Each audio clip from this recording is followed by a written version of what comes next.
Class 11th के बच्चे ध्यान दें।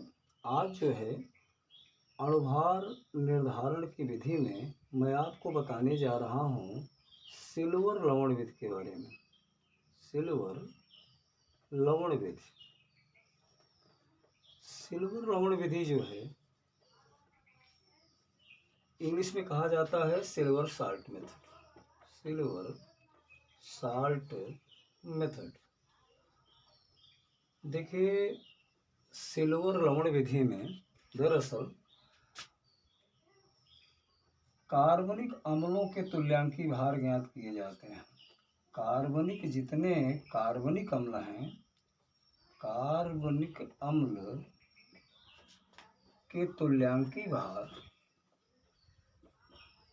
एवं अणुभार ज्ञात करने के लिए पर्टिकुलर केवल ऑर्गेनिक एसिड का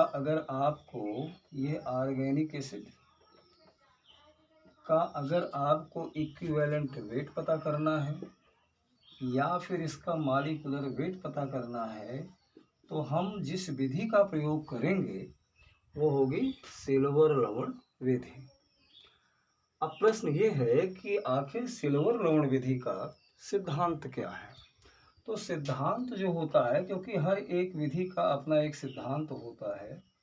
सिद्धांत यानी थ्योरी क्या है?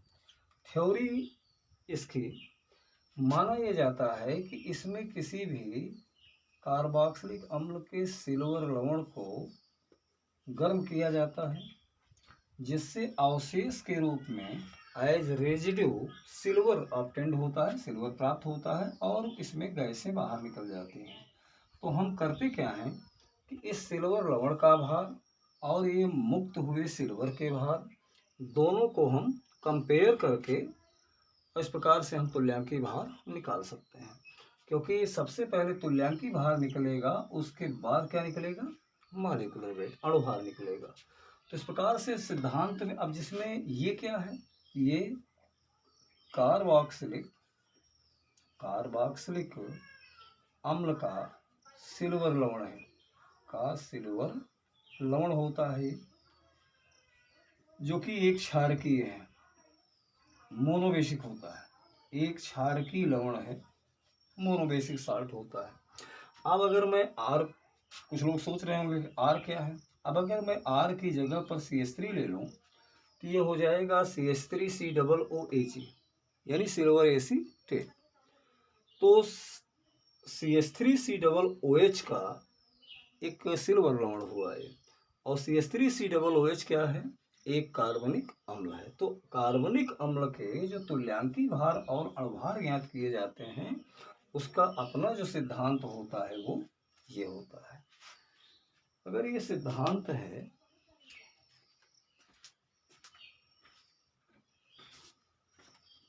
तो इस सिद्धांत का की एक अपनी विधि होती है।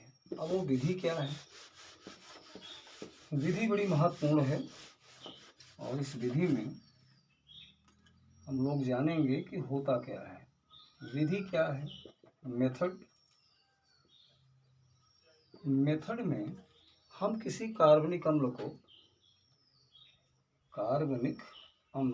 जो हम कार्बनिक अम्ल का तुल्यांकी भार ज्ञात करने वाले हैं, उस कार्बनिक अम्ल को अमोनियामय विलयन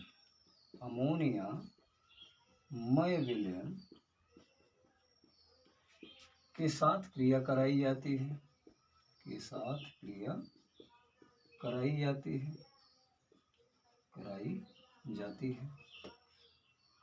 जिससे अम्ल का अमोनियम लवण प्राप्त होता है। अमोनियम लवण प्राप्त होता है, जिस पर सिल्वर नाइट्रेट की क्रिया द्वारा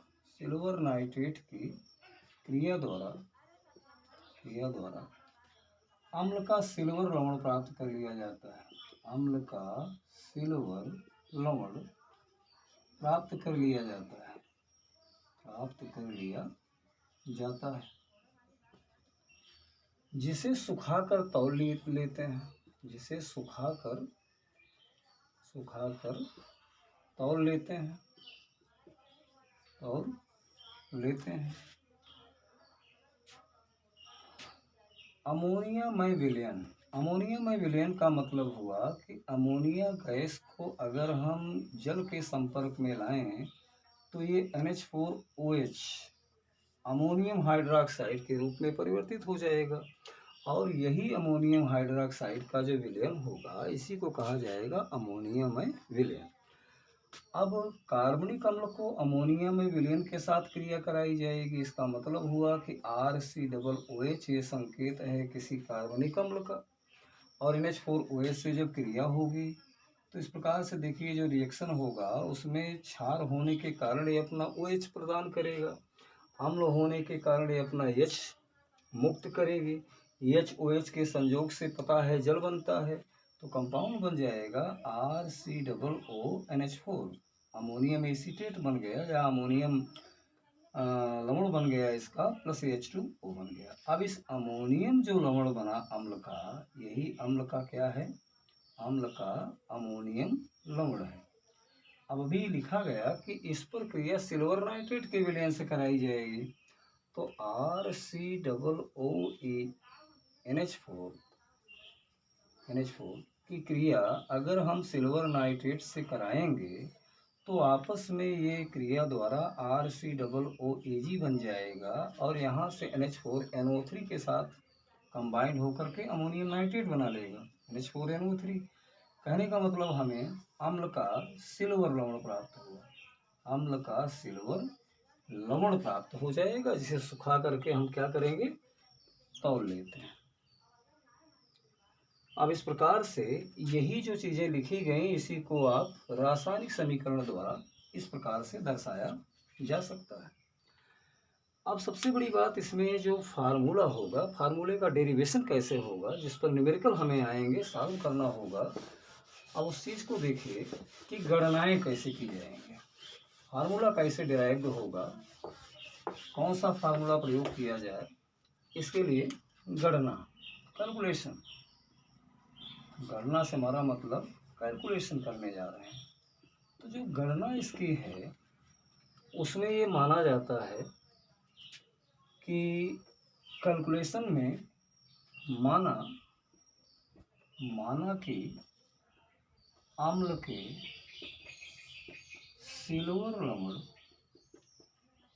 सिल्वर लवण का जो भार है, मान लीजिए कुछ तो होगा, कैपिटल W ग्राम मान लिया गया, और इसे जानते हो सिल्वर लवण को गर्म करके अवशेष के रूप में सिल्वर देता है, तो अवशेष जो सिल्वर मिला, अवशेष सिल्वर का भार इसे मान लिया जाए स्मॉल w ग्राम है। ये चीज़ें माना गया, कुछ भार होगा सिल्वर लवण का भी और कुछ भार होगा अवशेष सिल्वर का भी। तो अपने यहाँ एक सिस्टम होता है कि जो सिल्वर का तुल्यांक होगा, इसमें सिल्वर का जो तुल्यांक होगा, सिल्वर का तुल्यांक ये बराबर होगा सिल्वर लवण के तुल्यांक के, सिल्वर लवण के तुल्यांक के। अब ये तुल्यांक शब्द क्या है, तुल्यांक से हमारा मतलब होता है कि भार बटे तुल्यांकी भार। तुल्यांक का मतलब होता है भार बटे तुल्यांकी भार, यानी भार को अगर हम तुल्यांकी भार से डिवाइड कर दें तो हमें मिल जाएगा तुल्यांक। तो सिल्वर का तुल्यांक बराबर होना चाहिए सिल्वर लवण के तुल्यांक के। सिल्वर के तुल्यांक से हमारा मतलब कि W बटे E, और यही W बटे E की जगह सिल्वर का जो तुल्यांकी भार होता है वो 108 होता है, यहाँ हो गया 108, और यही बराबर होगा सिल्वर लवण के तुल्यांक के, जिसको हमने यहाँ पर क्या माना, सिल्वर लवण का भार कितना माना, कैपिटल W माना गया, तो अपान E क्या है, सिल्वर लवण का तुल्यांकी भार है। हमें इसी को निकालना पड़ेगा तुल्यांकी भार को। तो यहाँ अगर हम क्रॉस मल्टीप्लाई कर दें इस प्रकार से आपस में क्रॉस मल्टीप्लाई करें, तिर्यक गुणा करें, तो हमें सिल्वर लवण का जो तुल्यांकी भार मिला वो क्या होगा, वो देखिए यहाँ से हो जाएगा कैपिटल W गुणे 108 बटे स्मॉल w। ये फार्मूला मिल गया सिल्वर लवण का तुल्यांकी भार निकालने के लिए। और अगर यहाँ से सिल्वर लवण का तुल्यांकी भार हमें निकल गया इस फार्मूले से, तो हमें निकालना पड़ेगा कार्बनिक अम्ल का हमें तो चाहिए कार्बनिक अम्ल का जो तुल्यांकी भार हमें चाहिए, ये बराबर होगा सिल्वर लवण का तुल्यांकी भार माइनस सिल्वर का तुल्यांकी भार प्लस हाइड्रोजन का तुल्यांकी भार। ये सूत्र मेन सूत्र हो। अब इसमें देखिए, अगर हमें कार्बनिक अम्ल का तुल्यांकी भार E चाहिए, तो यहाँ पर E बराबर हो जाएगा सिल्वर लवण का तुल्यांकी भार निकालने का फार्मूला, ये यानी W बटे स्मॉल w गुणे 108, और इसमें से माइनस किया जाएगा सिल्वर का तुल्यांकी भार यानी 108, और प्लस हाइड्रोजन का तुल्यांकी भार कितना होता है 1। तो इस प्रकार से किसी भी कार्बनिक अम्ल का तुल्यांकी भार इस फार्मूले के द्वारा निकाला जा सकता है। ये तुल्यांकी भार किसका है, कार्बनिक अम्ल का। अगर कहीं हमें कार्बनिक अम्ल का अणुभार निकालना होगा, तो अणुभार निकालने का फार्मूला अपना होगा तुल्यांकी भार, जो हम लोग निकाल चुके हैं इस फार्मूले से। इसे समीकरण नंबर 1 मान लिया जाए, और उसकी बाद उसका मल्टीप्लिकेशन क्षारीयता से कर दिया जाएगा। तो ये समीकरण नंबर 2 हो गया। तो समीकरण 1 और 2 की तुलना द्वारा इस प्रकार से आपने देखा कि हम कार्बनिक अम्ल का अणुभार निकाल सकते हैं। लेकिन ये फार्मूला विद डेरिवेशन, ये दिमाग में एकदम एक्यूरेट फिट होना चाहिए। अगर फार्मूला याद नहीं होगा तो किसी भी न्यूमेरिकल का आंसर फिर देने में दिक्कत आ सकती है। अब प्रश्न ये है कि इस पर न्यूमेरिकल कैसे आएंगे। इसके लिए एक न्यूमेरिकल देखिए, एक डाई बेसिक कार्बनिक अम्ल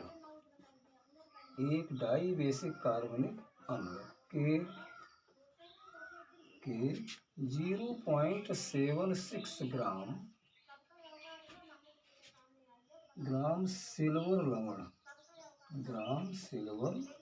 लवण, एक डाई बेसिक कार्बनिक अम्ल के 0.76 ग्राम सिल्वर लवण को गर्म करने पर 0.54 ग्राम सिल्वर अवशेष के रूप में प्राप्त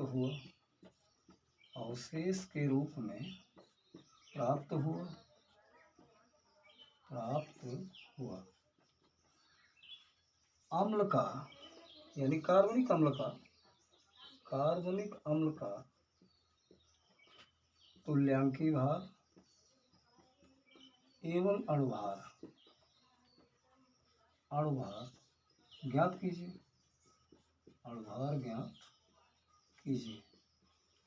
ये होगा प्रश्न।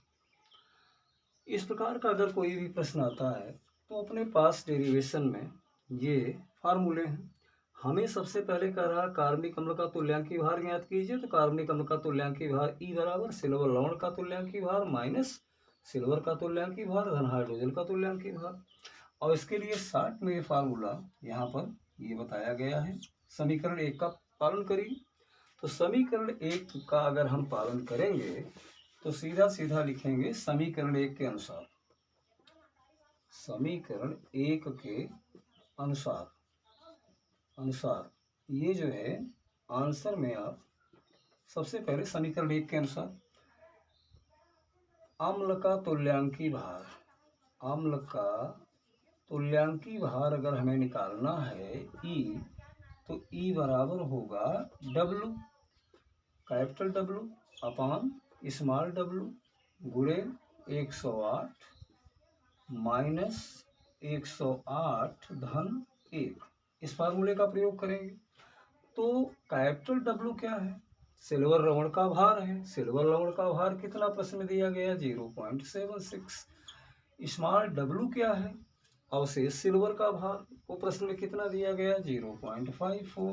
वैल्यू पुट कर दीजिए इंटू 108 माइनस 108 धन 1। अगर इसे सॉल्व किया जाए तो कार्बनिक अम्ल का तुल्यांकी भार जो है यह E प्राप्त होगा 45। सॉल्व करके देखा जा सकता है तुल्यांकी भार, इसे सॉल्व करने के बाद कितना आया, 45। अम्ल कैसी है, डाई बेसिक। अगर वो डाई बेसिक है तो अणुभार बराबर होता है तुल्यांकी भार गुणे क्षारीयता के। क्षारीयता का मतलब बेसिसिटी। तो तुल्यांकी भार आया है 45 और डाई बेसिक है, डाई बेसिक का मतलब क्षारीयता 2 है, तो 45 दूनी कितना हुआ, 90। इस प्रकार से जो प्रश्न आएगा सीधा सीधा फार्मूला बेस्ड न्यूमेरिकल होगा।